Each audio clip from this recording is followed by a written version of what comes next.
Hi team, I tell you what, today we're going to be looking at the opportunity cost you are not being taught. So stick around. All right, here we go. Now, let's have a think about this. Let's have a think about these university degrees, the certificates that you get. Can you attach them to a salary figure? How much have you paid for your university? How much will you pay for it? And is it financially worth it? Okay, let's have a think.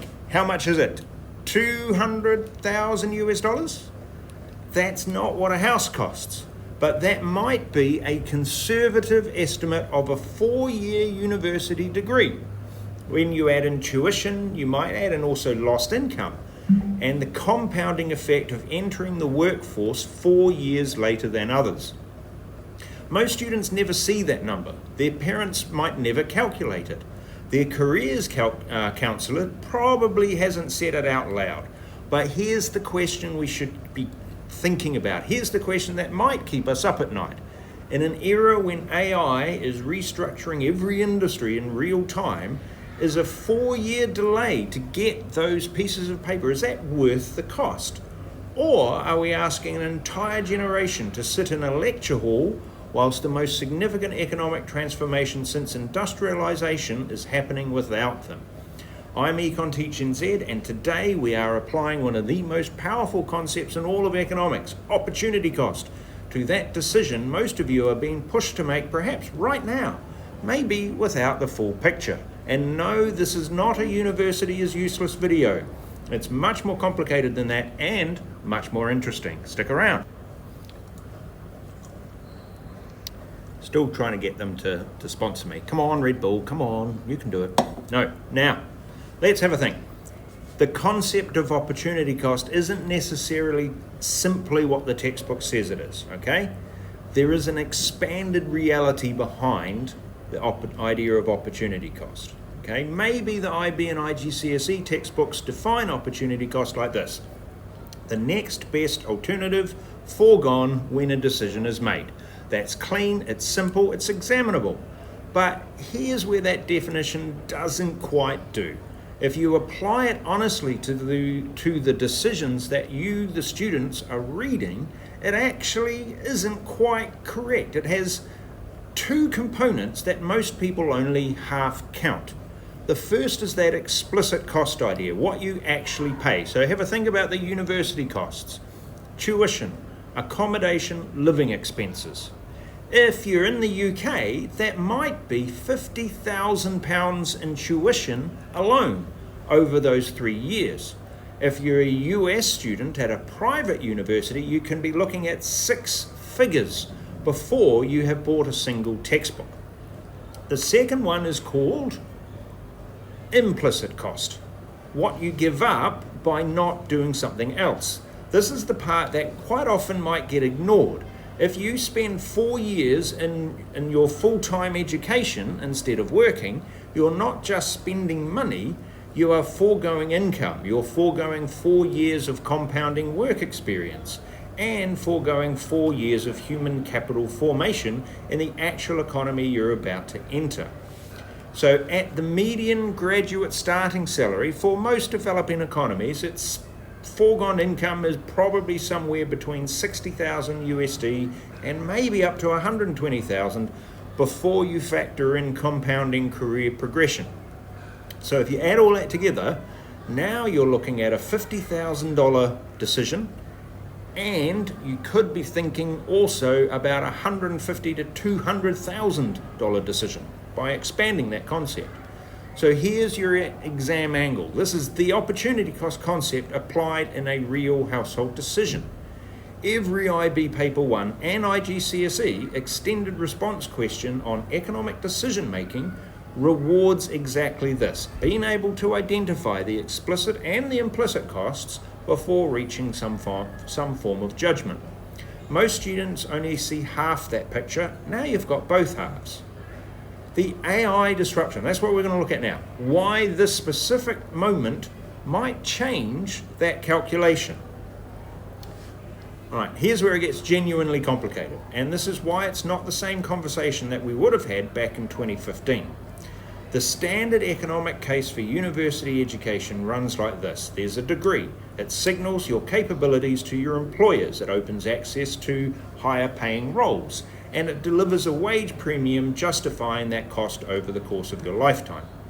That model depends on one critical assumption, that the skills and signals that you acquire in that 4 years of formal education are still valuable when you graduate.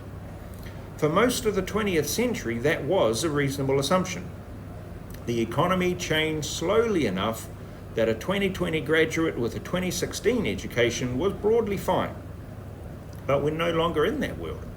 The World Economic Forum's 2025 Future of Jobs report, it suggested that 44% of core work skills are going to be disrupted within 3 years, not replaced, disrupted, right? So they're going to change significantly, and they're changing enough that the skills you're building now may require substantial updating by the time you finish your degree that you're building them in. And that's not taking into account postgraduates, etc.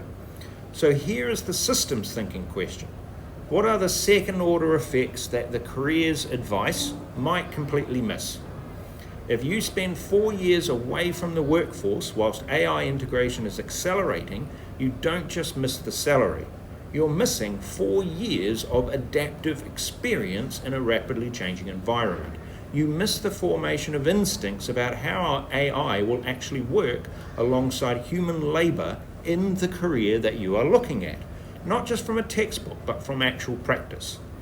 The human capital that you build in a lecture hall on AI, right, economic theory, and human capital that you build, spending those same 4 hours working inside an AI integrated organization, they're not the same thing. One might be considered a map, with the other maybe the territory. So your exam angle, let's have a think about that. This is human capital theory under the conditions of technological change. There is a genuinely live debate going on in development economics and in labour economics about all of this. The IB syllabus covers human capital as an economic concept. The top students can apply it to contested real-world scenarios rather than just defining it. That's your scenario. Okay? The Steelman case is what we're going to cover now. All right, let's have a look at a genuine case for university. I did promise you rigor, so let's properly steelman the case for traditional higher education, because dismissing it lazily would be exactly the kind of sloppy thinking that this channel exists to challenge. Argument number 1, your degree isn't just a credential, it's a filter. Labour markets will use your degrees as a costly signal.